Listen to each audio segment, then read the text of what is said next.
Welcome to the Author's Edge radio show with Guy L. Freer and Bob Price. Now, their show airs nationwide on the My Genre Radio Network, Monday through Friday at 2 p.m. and 7 p.m. Each week on their show, they help authors create books that transform our lives and imaginations. Through radio excellence, they create a unique community resource, one that promotes, connects, and fosters a sense of well-being. Gael and Bob maintain a focus on sharing books, publishing, marketing, and writing solutions. They serve listeners by providing outlets for their creative skills and energies, and they help them flourish in the competitive marketplace. Their weekly show provides intros, writing spotlights, helps you in promoting your book, your writing, your publishing, your marketing tidbits, and much more. Okay, audience, here's Gael and Bob. Good morning, everyone. Well, hello. Hello. How are Yeah. you today? I'm great. Well, today we have Pat Waller. So Bob, you want to tell us something about her? Yeah.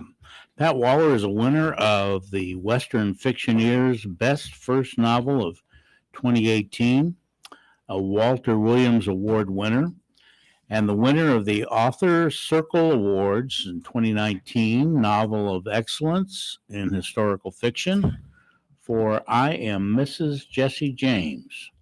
She has also authored a 3-book contemporary romance series, The Becker Family Novels, and 2 holiday theme books, all named 5-star readers' favorites. A frequent contributor to the Chicken Soup for the Soul anthologies. Oh, wow. Is that right?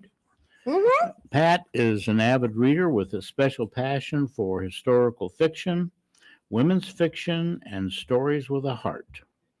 She makes her home in Missouri with her husband and 2 rescue critters, 1 feisty peekapoo pup and a tabby cat with an oversupply of attitude. I got the same 2 in my house. Oversupply. Well, that's what Ralph says about me. Oversupplies of attitude. Yeah. He's like, okay. So when did you want to become a writer? When? I think it's one of those things that you don't, for me anyway, I didn't necessarily early on make a decision to do that, but I always was a reader. I was the kid that went to the library and came home with a stack of books to read, especially during the summer months. And I would sit in the basement and read and read and read until my mom would come downstairs and say, "Get your nose out of a book and go outside." So it's one of those things that when you're an avid reader, I think you consider the possibility of someday Absolutely. writing your own book. Absolutely. What I used to do is we lived in New York, and in the back of our house, we had a weeping willow tree. And so what I would do is I would take my books and I would sit under the weeping willow tree. A, my mother could never find me for chores, which was wonderful. And B, I was already outside, so she couldn't complain. Perfect. Perfect. That's I what- should have thought of that. Yeah, I was just sitting outside. So, Bob? What challenges did you face in writing this novel? This novel, my most recent novel, The Rose of Washington Square. Yes. Yeah, it was I like writing about women who have a connection to Missouri. I Am Mrs. Jesse James obviously did. And what I was looking for was another woman that I could write about with those same types of connections or similar connections. Unfortunately, the big challenge was all of this started during 2020, which was the pandemic, which meant I couldn't get out to do a lot of the research. So everything was online. Whatever I could find about her online books, articles, and there was a fair amount of things that I was able to look at, but she went to so many places that I couldn't visit. Google Earth became my friend. Yes. So I could go to Italy, so I could go to Paris, so I could go to Greenwich Village, all places that she often Wow. was at. So yeah, that was probably the biggest challenge, was trying to write a book during 2020. And I think that's something I've heard from a lot of other authors. Especially if it's based on a nonfiction, where somebody has been to certain places and you really need to Mhm. see those places. Right. That would, I would think, make it a tremendous challenge. It certainly did. But again, for anyone who's in the position, or even if you can't manage to get to Europe, for Mhm. example, Mhm. Google Earth is very helpful because you can see where, the area that you're writing about, which is very helpful. Oh, absolutely. Absolutely. How is the winning of all the awards and the accolades, how has that affected your writing? Or I honestly, I don't think about that at all. I really don't. It's lovely because everyone likes. Think of Jamie Lee Curtis last night and her acceptance speech of how it's so lovely to be recognized, and that is a wonderful thing. It makes you Yes. feel a little validated. But honestly, I really don't think about it much. I am a contest hound, though. I admit to that. If there are contests out there, I enter my books because I don't know why. I just like to do that. So I But do. that also makes for more people will see it, True. more people will True. read it, more people will buy it. That's what they say. So, but anyway, I just love the idea of getting it out there and knowing that somebody else liked the book. That's the main thing for me, I think. what's the title of your book? The Rose of Washington Square. And it's available on Amazon? Yes, it is. It sure Or is. on a website? What you can do is you can order it at any online retailer. Actually, I will be having a book signing on April 8th at Main Street Books in St. Charles. So that's another. You can order it through a bookstore, or you can order it anywhere online, really. Okay, good. Wonderful. So you're ordering yours today, right? Yes. You'll have to let me know what you think. That's my question. Let me know Absolutely. what you think. That's the big thing, is getting the reviews. Oh, that is so difficult. People, and I don't know why that is. I don't either. I don't understand. If you really like the book, okay, people love to complain. So you know that if they don't like something, they're going to tell you. But when it comes to telling you that they like something, they don't want to say anything. And I'm absolutely clueless. What I found though is when you do your book launch, if you have your Kindle Mm-hmm. for $0, Oh, and then they'll take it. and I think you get a few more readers there, and later on you can change it. 2 or 3 months later, you can change that pricing, but I think a few more pick that up, Oh, and you can get legit Amazon right. reviews. But I guess you need to do some, but even, okay, you buy a book, you read the book, you like the book, but you still don't write a review? I do. I mean, I do, but I don't understand how it's so difficult to get people to do that. And that's the part I'm baffled by. Yeah. Sometimes I think people feel like they have to write some big involved thing, like what you would read in a literary journal or something, and you don't. I mean, you can leave your rating and you can say, hey, I really enjoyed this book. I recommend it. That's really a sentence. It's really all you need. Simple. Absolutely. Simple Yeah. enough. Kiss it. Keep it simple. Stupid. No, I didn't say that. Okay. But give it a kiss. All right. Okay. So how did you consider the main elements of a success book? What are the main elements of a successful book? Story. You have to have a compelling story, and you have to have characters that a reader can relate to. I think those are the main things. And there's some little magic in there too that I can't define because I don't know. I wish I knew what it was. Yes. But some books I've read books that I think are fabulous that don't get the attention that other books that I don't think are as good Yeah. are just like superstars, and they're being made into movies, and they're sold millions of copies. I don't know what that extra little special magic is, but it's there. Yeah, it is. And that's what makes you buy them too. So I'm kind of interested in your writing process. Is it something that you sit down every day and say, I'm going to write 30 minutes, I'm going to write 2 Like hours? Hemingway. Or how do you approach it? Well, the problem is I really don't have a schedule. And related to that is the fact that when you're an author, and I don't care, I'm a hybrid author, which means I have some books that are traditionally published, and I have some that have been published through my own imprint, my own press. But the challenge is the same. You need to research a book, write a book, market the book. You need to, there's just so, you campaign for the book, advocate for the book.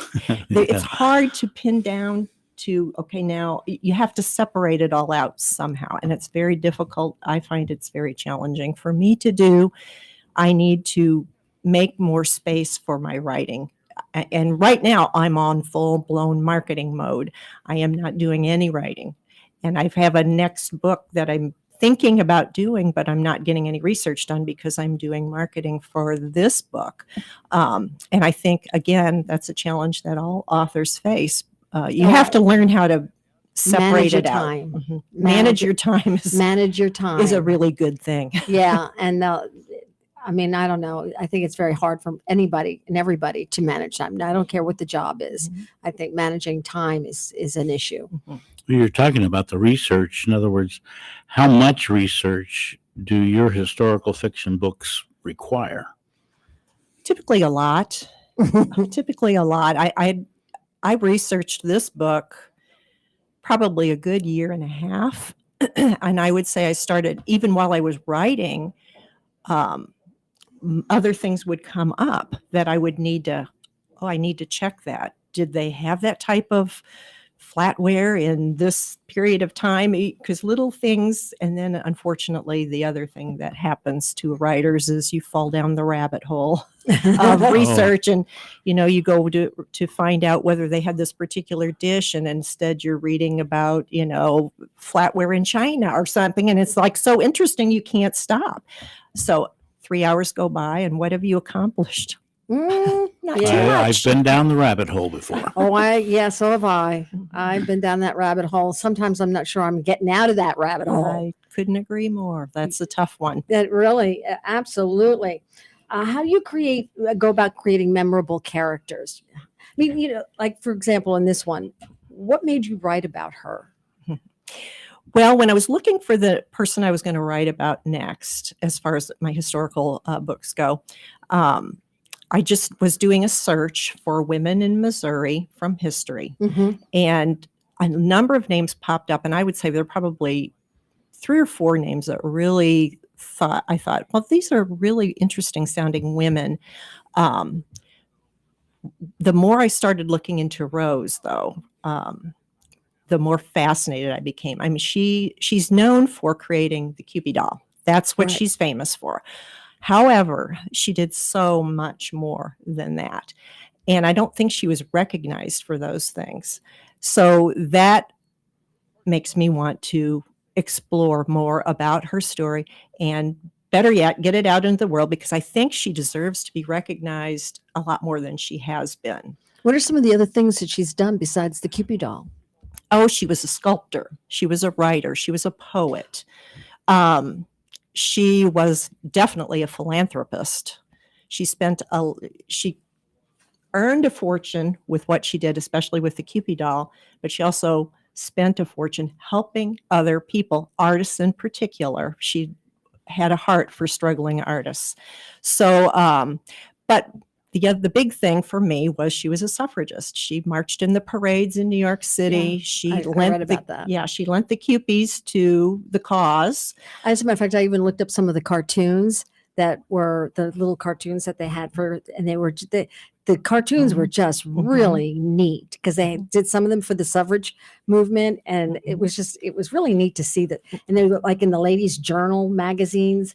They had those little Kewpie and with just little logo things or little, go out and vote or things like that. It was Wow. just really interesting. It really was.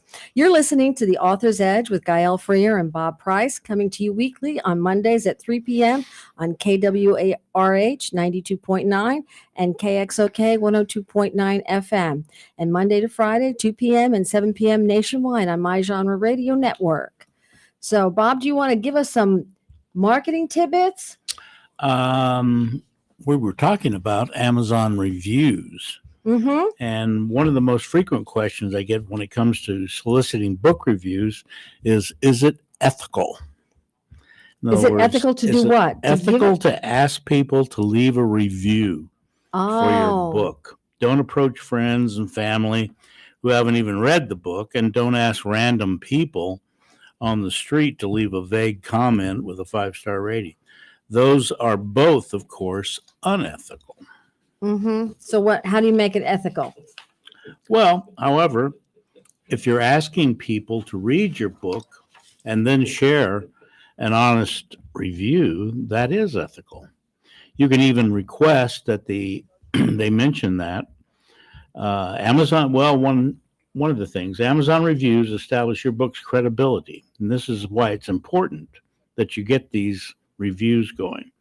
When you're looking for products, choosing between restaurants, searching for hotel rooms, even shopping for books, we all look at reviews and ratings. Absolutely. Amazon reviews are another weapon in your book's marketing arsenal. And reviews help you drive traffic to your Amazon listings. When you share your good reviews on social media or with your email list, it reminds your followers that your book exists. It even reminds them to visit its Amazon listing.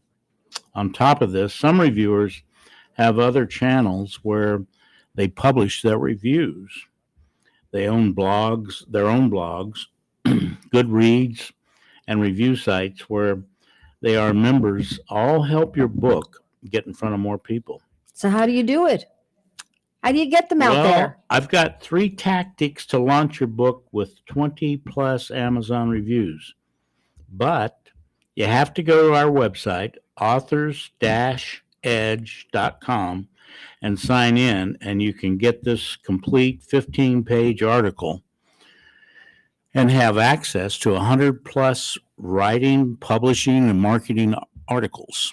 So you've been busy on our website, haven't you? Yes. You've been working hard. I've got another category I've got to put up, which deals with AI, artificial intelligence, and creativity.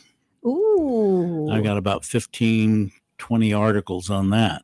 Ooh. So we're going to add that in, but there's like 7 categories that you can get, and there's about 100 plus articles that you can access just simply by subscribing. Well, I think we all should subscribe. Absolutely. Like, absolutely now. Like, let's go. Get it on there. All right. We are chatting with Pat Waller about her book, The Rose of Washington Square, a novel of Rose O'Neill, creator of the Kewpie doll. And here's a quote from your book. Let's see. The past few weeks had discouraged and exhausted me. I'd been brushed off by nearly every editor I met. My feet hurt and my corset had been pulled so tight I couldn't take a deep breath. I needed this job. In fact, to establish a career capable of supporting myself and my family, I could use as many jobs as I could obtain. Was it a mistake for my mother and father to gamble everything on the chance I'd succeed in New York? So tell us about that quote. Rose left her home. Rose was a self-taught artist. Mhm. She had no professional training whatsoever. However, she had sold a few pieces to local regional magazines. She decided that, with the encouragement of her father, who is quite a character in and of himself, with his encouragement, to go to New York, because that's where you had to be to make it in the world of illustration, which is what she had intended to do. So at the age of 19, she left the Midwest. At that time, her family lived in Nebraska and traveled to New York City. Her father had made arrangements for her to live in a convent, and Rose visited her publisher's offices with 2 nuns by her side. Oh my And goodness that's how gracious. She started You had off to be trying escorted, huh? to sell her illustrations in what was undeniably a man's world. And she was trying to break into it. And in fact, as you'll learn if you read the book, she had to hide her genre at first. She sold her illustrations, but she had to hide the fact that she was a woman because readers might not like that, because it should be a man doing these illustrations, not a woman. What was Right. the time period in She It was went to New York in 1893. 1893? Yeah, well, yeah, before the vote, before, you know, Oh, yes. Before all that stuff happened. before all the good stuff happened. All the good stuff. So how'd you come up with the title? I really like the title, The Rose of of Washington Square. Titles are a real struggle for me. I have the worst time finding what I think is a good title, and I don't know why that is.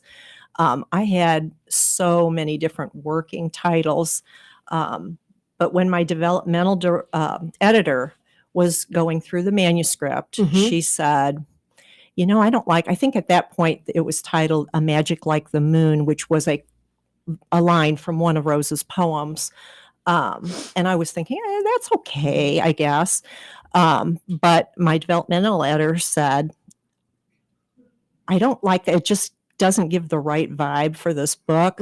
She said, what about, and it's in the book that there's a song that was, it was written and published, I want to say somewhere around 1915, something like that, called Rose of Washington Square.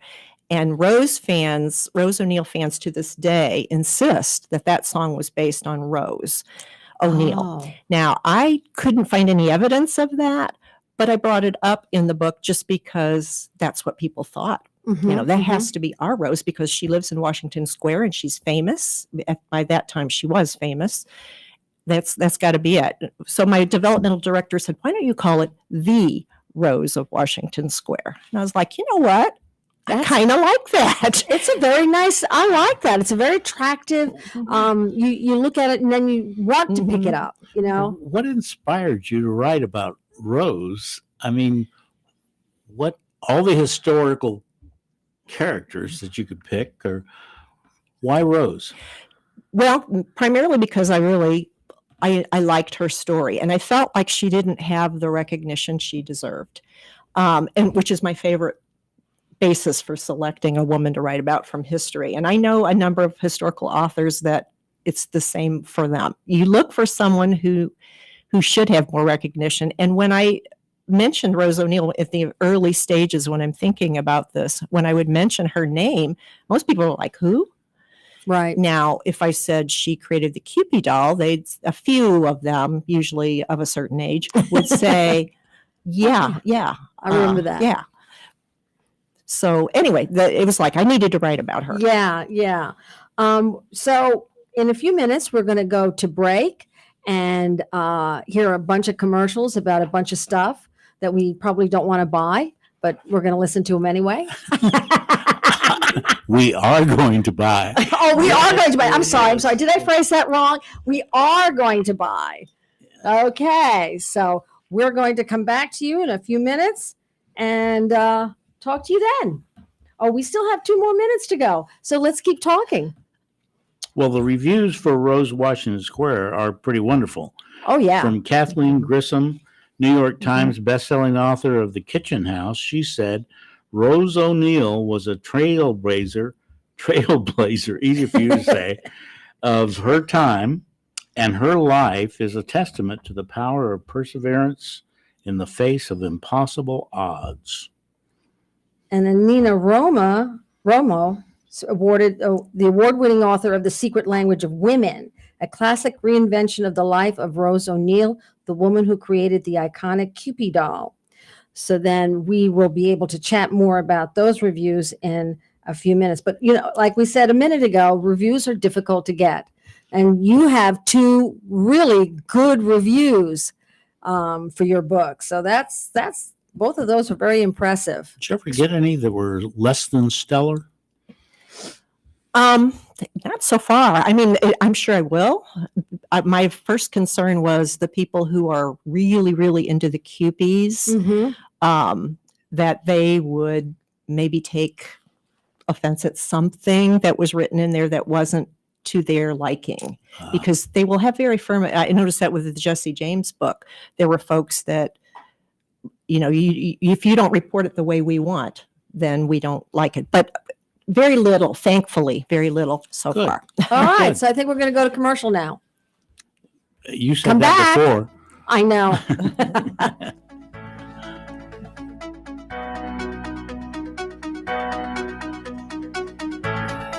Do you want to become a radio show host, or do you want to create a radio show? Well, Dr. Stan Fine can help you to have your own radio show and put you on 100 cities daily across the U.S. And you can immediately start recording from a live radio studio.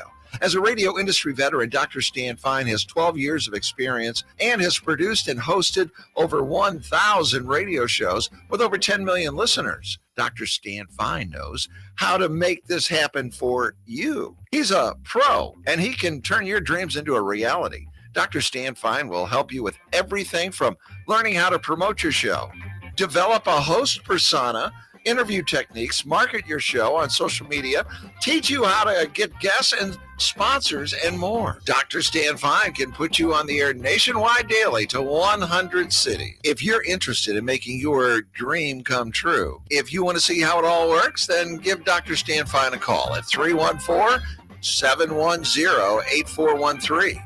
That's 314-710-8413. You've got nothing to lose, and Dr. Stan Fine can help make your nationwide radio dreams come true. If you're looking for a new, informative health and lifestyle show to gain knowledge and inspiration to help guide your journey to think, work, and live more powerfully, then you need to listen to Sage Advice with Melissa. Now, whether you're trying to improve your life from a mental, physical, or spiritual journey, Sage Advice with Melissa Coleman, CEO of Sage Skincare, delivers weekly advice from industry experts to provide you with insightful suggestions to allow you to thrive with a better quality of life. Melissa's mission? To guide you through the uncharted waters of health and wellness and to give you a voice to help improve your life. So be sure to tune in to Melissa on KWRH 92.9 FM every Thursday at 10 a.m. You'll be glad you did.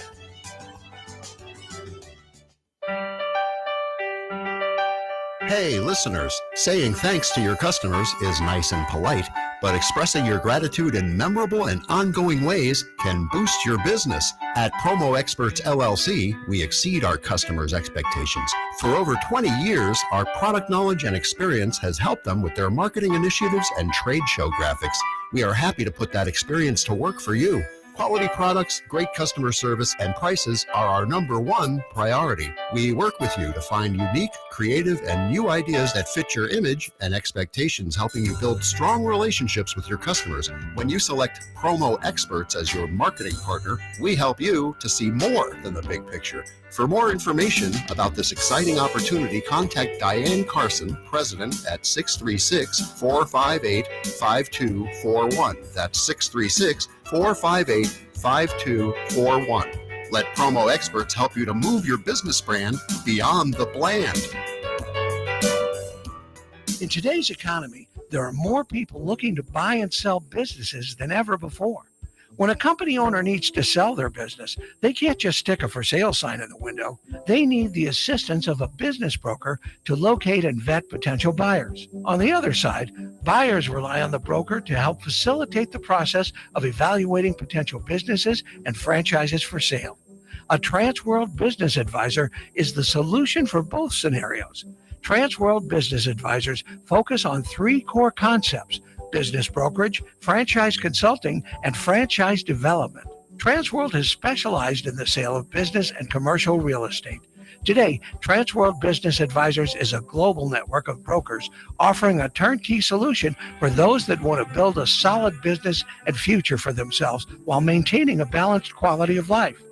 With our comprehensive training program, full marketing support, and local field support, you won't have to start from scratch. Our trained experts and members will help you every step of the way.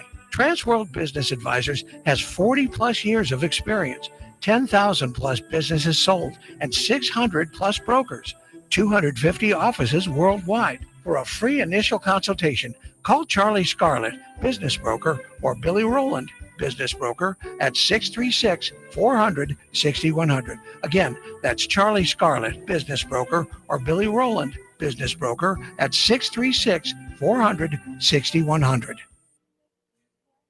Many small businesses do not have a marketing manager. In many cases, it is the company owner that drives marketing and sales efforts with the gut instinct to survive. Even when small businesses do have a marketing manager, though, many of them are trying to navigate through the complex sales and marketing landscape with little to no success or budget.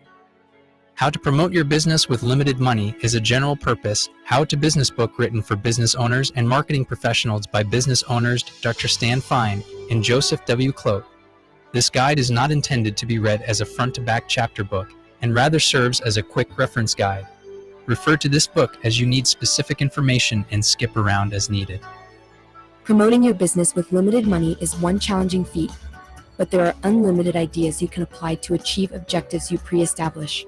So put on your marketing hat and let's take action to start showing your prospects the value your business delivers. A little you need to know about Dr. Stan Fine. During his 60-year career, Dr. Fine has become an authority on sales and marketing business development issues. His presentations have made him much in demand as a speaker and seminar leader.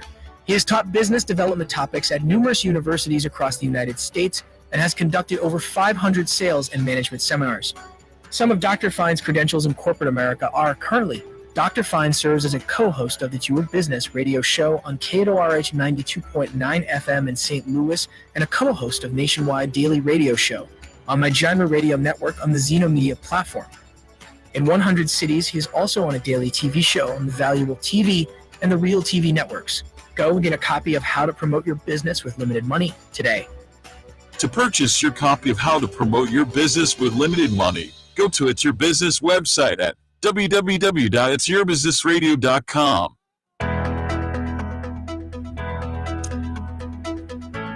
You're listening to Gael and Bob from Author's Edge chatting with Pat Waller, the writer of The Rose of Washington Square, and I am Mrs. Jesse James. All right. Now, while we were on break, one of the questions that came up was what is Rose's connection to Missouri? Well, her family was living in Nebraska, and as she was trying to pursue this career in illustration, she had sold to some local regional type publications. She wanted to do more than that. Her father also, who was a very interesting character in and of himself, encouraged her to go to New York City and made arrangements for her to actually go to the city, made arrangements for her to stay at a convent in New York City. So she would be chaperoned. Yes. And also made arrangements for two nuns to accompany her wherever she went in the city as she was trying to sell her illustrations to the various editors of the publications in the city. And I can just about imagine how this must have looked when she entered the office with two nuns at her side. And they were probably dressed in their full regalia. They were. How intimidating is that? Yeah, especially when you're trying to break into the man's world of illustration. Absolutely. I think that's a habit. Oh, you're hilarious. Oh, that's such a bad joke. Oh, my. It's punny, though. It's what draws you to historical fiction? I love history. I'm the person that if I go somewhere I've never been before, I want to see the historical sites. I love reading nonfiction, I love reading biographies. So it probably doesn't come as a surprise that when I write historical fiction, I like biographical historical fiction. Similar authors would be like Marie Benedict, for instance, who writes typically all biographical historical fiction. It's fascinating to me, and it brings history to life in a way that a textbook doesn't. Yeah, It puts absolutely. you in the story. It puts you with the character. So yeah, I love historical fiction. Yeah, yeah. I was in high school with a history teacher. I love history also. And with a history teacher that had us on Bastille Day marching through the halls carrying poles with heads on them. You know? And that makes a memorable moment. It Yes, does. yes. It really does. It does. I didn't have history teachers like that. I had English teachers like that would do things like that. But I was an English teacher for 39 years. And the things that I like to do was like, You're not that old. I know. Isn't it? It's amazing. But no, I one of the things I did was Julius Caesar. We put Mark Antony on trial for the murder of Julius Caesar. And I had the whole class was involved. And, I had a judge and I had a jury and I had defense attorney and prosecuting attorney, the whole thing. And I would work with the social studies department to make sure that I was, semi accurate with that, because we're talking, Julius Caesar, 43 BC. It's not going to, but yeah. You don't remember that? But you do. I know Yes, you do, I because you do. told me about it. But getting back to, I am Mrs. Jesse James. I would love to know more about that. Tell us about that. Well, you can't live in Missouri all your life, as I have, without hearing about You can't Jesse even James. visit Missouri without Yes. knowing about that. Yes. And maybe I was surprised at it. People everywhere know Jesse James to this day. And that's been over 150 years ago. So you know all about Jesse James, but what do you know about his wife? What do you know about his family? And I'm interested. I'm a relationships person. I'm really interested in the relationships. So I started digging into that, and I didn't really find a whole lot about her specifically.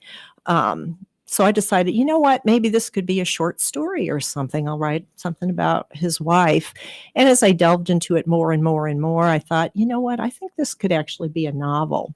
And thus it was launched that particular book. And the name, I am Mrs. Jesse James. I love it. Yeah, that's a line actually from the book where they had to live on another title issue that I had. At first, that book was called Under an Assumed Name, because they constantly were on the run, moving here, moving there, moving everywhere. And they obviously couldn't go as Jesse and Z James, so they went as Dave and Josie Howard is a name they frequently used, and their kids had aliases as well. So at one point in the novel, she has to say those words, I am Mrs. Jesse and that James. became the title. Oh, I love it. How long did it take you to write the book? I think earlier you said that this book was a year and a half. Probably all told over 2 years. 2 years. But I didn't start writing until about a year and a half into the research. That book actually took a lot longer, and a lot of that was simply because as I was finding information, I was just kind of storing it away and thinking about whether I was going to do it or not. And if I was going to do it, in what format was it going to be? I was at the Missouri Civil War Museum, which is a very fascinating place to visit if you guys have not where done is it. it? It's near, what's the name of the cemetery over there? Near Jefferson Barracks Cemetery. Oh, really? And it's the Missouri Civil War Museum, and they have fascinating artifacts. But the director of the museum asked me why I didn't write her book as a biography instead of as historical fiction, and that was pretty easy. I mean, when you write nonfiction, you have to have tons of resources, primary resources. It Right. can't be anecdotes. It has No. to be It has to- yeah. factual that Mhm. you can prove to be true. And there was not that much about them or her in particular. I mean, and it made sense. They did not want to leave behind letters and diaries and, Right. this is what we did and when and where. It was all Because it could be used. secretive. Yeah. It absolutely could be used against them. Absolutely. So what kind of relationship did they have? Because I am also a relationship person. According to Z, his wife, who was actually also his first cousin, which was not something unusual back in those days. It Right. wasn't common, but it wasn't unusual. She always described him as the best husband. Now, he was gone a lot. She didn't like that, Mhm. gone doing his business, but he never disclosed what he did to her ever. And his stories from his comrades bore that out, that he Mhm. did not tell her, I'm out doing robberies. Now, she had to know it. There were newspaper articles everywhere. Right. He just However- brought the money home. Brought the money home. But yeah, I think they had a very good relationship by everything she ever said about him. She described him as a wonderful husband and father. Wow. How many Wow. children did they have? They had 2 children that lived to adulthood. They had twins that died within a couple of days of birth. And do are there descendants from? Oh yeah. Okay. Oh yes, absolutely. He had he had siblings. He had step siblings because his mother remarried, or his mother actually married 3 times, and she was a force of nature. She was someone you did not cross. Zerelda James was known in Missouri as somebody that carried a shotgun, and you better She was behave packing. She yourself. was packing. Yes, she most definitely was. She was very protective of her sons. How many sons did she have? Well, now let me see. I don't know if I can name all of them. But she had a brood. She had quite a brood with her first husband, who would have been Jesse and Frank's Stepfather? and Father. father. Mhm. Then there was a second husband, which was very brief. She was getting ready to get rid of him. Let me rephrase that. She was getting ready to divorce him, but he died. Conveniently. Interesting. Yes. So yes, Yes. and we then, had one author on here. Remember the one that wrote mysteries, and all of the husbands die in Oh, them. that's right. Yeah, Jane Yeah. Elsey. She writes Yeah. cozy mysteries, and all the husbands died. yeah, so don't marry that particular person. Yes. Is the advice. Yeah. Yes, yes. Don't marry if they're packing. Yeah, absolutely, absolutely. But the whole idea of Jesse James and that it fascinates me. Now he's from Missouri, Yeah, and they did all of their shenanigans in Missouri, right? No. in Missouri, No? but they did go other places as well. For Yeah. example, the big downfall of the gang was in Northfield, Minnesota. I was in Minnesota, yeah. Oh, I did not know that. Yeah, they and actually they do reenactments there every year. It's usually the weekend after what is it that's in September? Labor Day weekend, I guess. The weekend after that is typically when they do it. And it is amazing if you are in that area to be there, because they do the whole 9 yards. The bank is there. They have riders that come in on their horses and in their long white trench coaty looking things that I don't remember the name for. Dusters? It Dusters? could be duster, something like that. Yeah. And they case out the area, and then they go into the bank, and they're in there for exactly, I believe it's 7 minutes, because that's supposedly exactly how long they were in the bank. Then they exit the bank, And and they then get the shot. gunfire begins. Yeah. And they have boom, they even give you a warning. There will be the sound of gunshots if you're sensitive to that. But yeah, and then they race off on their horses. So it's a lot of fun to go see. Oh, I would think so. You have to go to Scottsdale for that, Oh. too. Yeah. Oh yeah, Scottsdale. Yeah. Yeah. They have a big thing outside Rieta Pass. Uh-huh. that, And then you also have Tombstone. yeah, that's Yeah, true, too. Tombstone. We went to Tombstone. We saw that whole thing. Oh, did you? Uh-huh. Yeah, we took a day and we went there. It was fun. You're listening to the Authors with Gael Freer, Author's Edge with Gael Freer and Bob Price, coming to you weekly on Mondays at 3 p.m. on KWRH 92.9 and KXOK 102.9 FM AM, and Monday to Friday at 2 p.m. and 7 p.m. nationwide on My Genre Radio Network. So, Do you One have of- some marketing tips? no, I have publishing tips. Oh, well, I can. Actually, writing tip, I read that, writing tidbit. but my mouse said something different. I know. Oh, I heard the marketing and I'm like, no. Okay, so finding the why of what you are writing, because if you don't have a good why, then nobody's going to want to read it. You have to have a why. So the big thing, it's like anything that you're starting. Why do you want to do this? And ask yourself, when you come up with that answer, ask it again. And then ask it again until you come to a kernel of truth that resonates with you. People are attracted to other people who are passionate about their goals, their writing, their whatever it is that they're doing. If you're passionate about it, you have a why, and that's what you need to develop. Knowing your why creates a roadmap of what you want to accomplish, which is also how do you get from point A to point B? To do that, you need to know your why.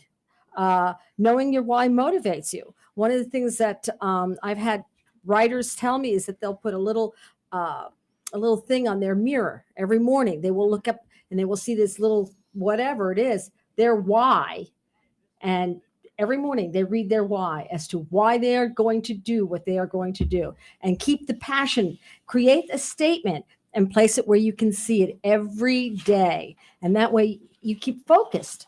That's one of the most important things is to keep focused on your why, because that's your road path. That's your road to getting to your destination.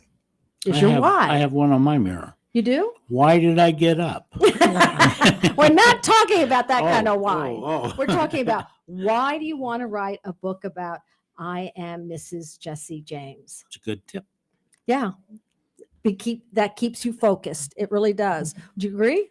I do agree. I have some author friends who every year choose a word that's going to be their inspiration for the year. Mhm. And mine is always the same: persevere.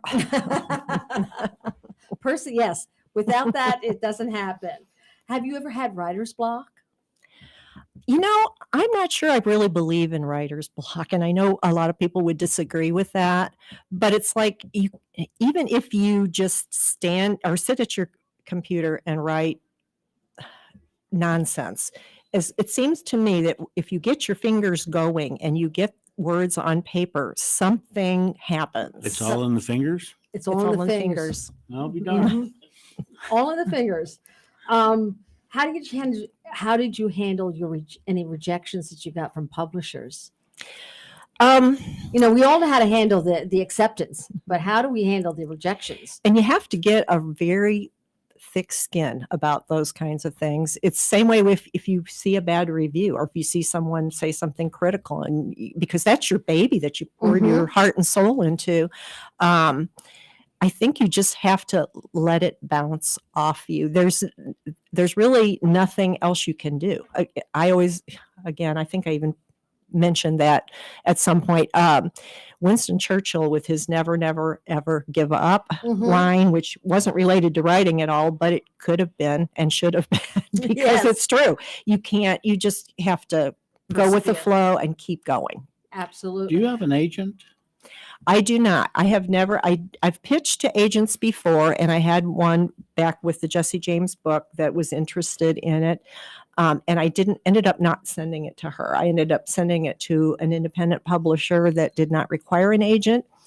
I think at my stage of the game, I don't have time for that. It takes you a long time to procure an agent, and then it takes a long time for the agent, assuming you get one, to sell the project. And then when it just adds another step. It adds and years. and Yeah. years. At the time, you're usually looking at, when you sign a contract with a publisher, a year and a half before that book is going to see the light of day. So you can spend a lot of years chasing after an agent and chasing after a publisher before your book will ever live, basically, which I think is why a lot of people have gone to hybrid publishing, where Yeah. they can make their own choices and make their own decisions. Mhm. Okay. And also to keep their rights, keep their Yeah. distribution rights. I mean, that's crucial. That those distribution rights, you don't have them, you don't have your book. It Yeah. doesn't belong to you then. Yeah, and I'm not trying to downplay traditional Oh, publishing no. by any means, because I've done it that way as well. But you will not make any decisions about your book. The decisions will all be made by someone else. Right. And if you want control, and like me, I'm a control person. I'm in charge, and forget that nonsense. Can't tell me. Your husband keeps saying that. Your driver. My driver. He's so cute. But yeah, I mean that's a biggie. Really, really, really is a biggie. So, what would you tell? What would you give advice? Would you give? Blah, blah, blah, blah, blah, blah, blah, blah. I'm tripping over my tongue. And it's okay. Advice that you would give a potential or an aspiring writer. Really, there's a lot of things, but one that pops into my mind right away, that something that they might not think about, is get up and walk around once in a while, because if you don't, you're going to have a bad back. And I know that sounds like an old lady thing to say, and granted, I am an old lady. However, Oh, no, it's true that if you don't get up and move around, even if it's 5 minutes, and you're just constantly sitting, you will have back problems. So I have I that think issue. somebody I'm looking I sit in the at, office and he it's doesn't just- get out of his I chair. Don't move. No, I do. I get up and move. I actually, you know what I do? I have a trampoline in my house. I have a little tiny one of those little baby trampolines, and I will get up and You I have will to make a jump. video of this so we can My put it on the website. My son has a video of, I think my husband has a video of me on this trampoline, just jumping up and down, because it gets your circulation going. One of the things that educators will always tell you is never take away recess with children, because recess allows their brain to relax and become more I don't know. Fluid. Yeah, and be able to think again. And because they've been concentrating on one thing for so long, you have to give them a break, and everybody needs those breaks. So yeah, I jump on my trampoline, and my husband just sits there and he watches me and he laughs very hard, and then that's how he gets his exercise. See, he watches me on the trampoline, and he laughs, and I jump. Well, I always like to mention that, because that's something that It is people don't important. usually hear. But the other thing is, find your tribe, connect with other writers. That is one of the most important things you can do, because they will support you. They will be there for you. They will help you with your work. They will help you make the connections that you need. Do you belong to any writers guilds? That was what I was going to ask. Yes, I belong to Saturday Writers. We meet once a month, last Saturday of the month, though, at In St. in Charles? St. Peter's. Oh, St. Peter's. At the Spencer Branch Library. We have a speaker that comes in and talks about craft. Mm-hmm. Excellent group of people. And How big is your group?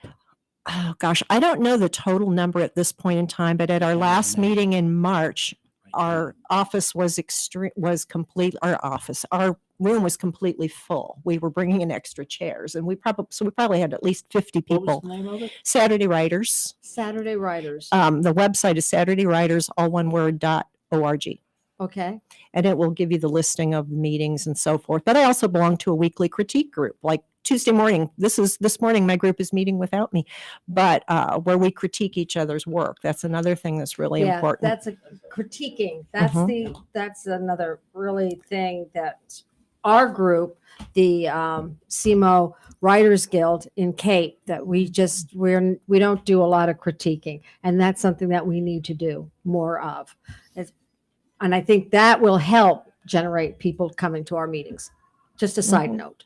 Just so you can critique me? I don't have to have a meeting to critique you. I'll critique you anytime I want. What can I tell you? But no, so upcoming events. Well, I have two that are coming up. One is Saturday, April the 8th. I'll be at Main Street Books in St. Charles. Mhm. And that's a wonderful independent bookstore. And I always love supporting independent bookstores. They are our heart and soul. They are. But I'll be there from 1 to 3 signing books. We're going to have a celebration. We're having cookies. I found a cookie person that's going to put the cover of the book on the cookie, and it's going to be so cool. But anyway, yes. so we have that. And then at the end of April, I'm going down for the first time to the annual Cupiesta in Branson, Missouri, where all the Kewpie lovers will be gathering to talk about Kewpies, which is kind of the ideal place for me to be. I'll be speaking there actually on the 27th and talking about Rose. Their theme this year is the many facets of Rose O'Neal. So it should be a lot of fun. It absolutely Mhm. sounds like a heck of a good Mhm. time. It really does. So what's next for you? What's the next book you're going to write? I've been so busy marketing, I haven't had time to look into it too much. But there is a woman that I think might be the next subject, and she is someone who made some strides in the medical field in the very early days, and she is from the St. Louis area. Do you want to No. divulge her name? Not yet. Not yet? Not yet. Somebody might grab the idea, so I'm Oh, gonna, no. I'm yeah. going to be quiet about it for now. For now. Mhm. Okay, great.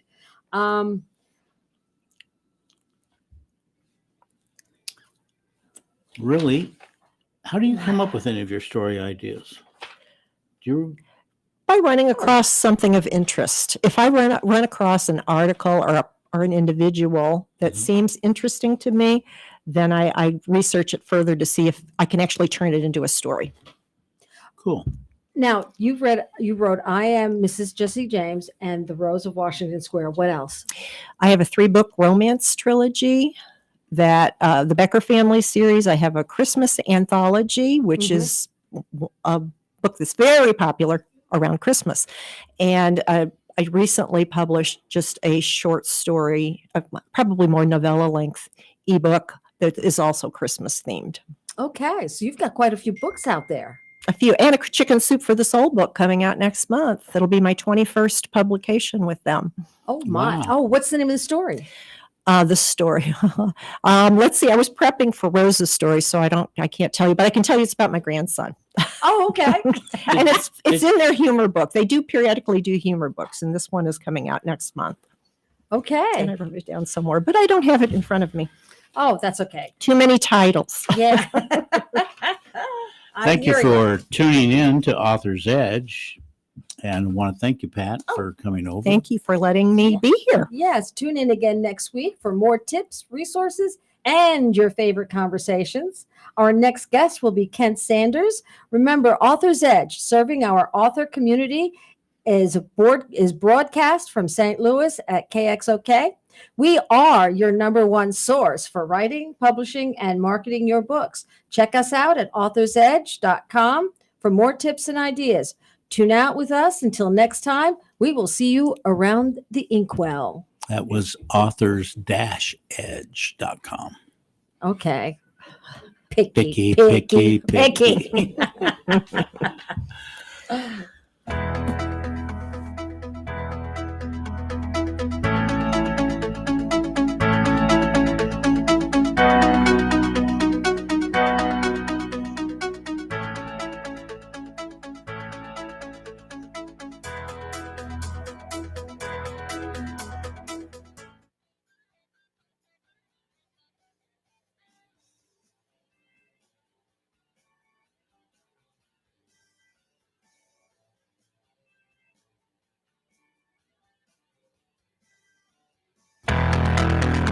Welcome to the Author's Edge Radio.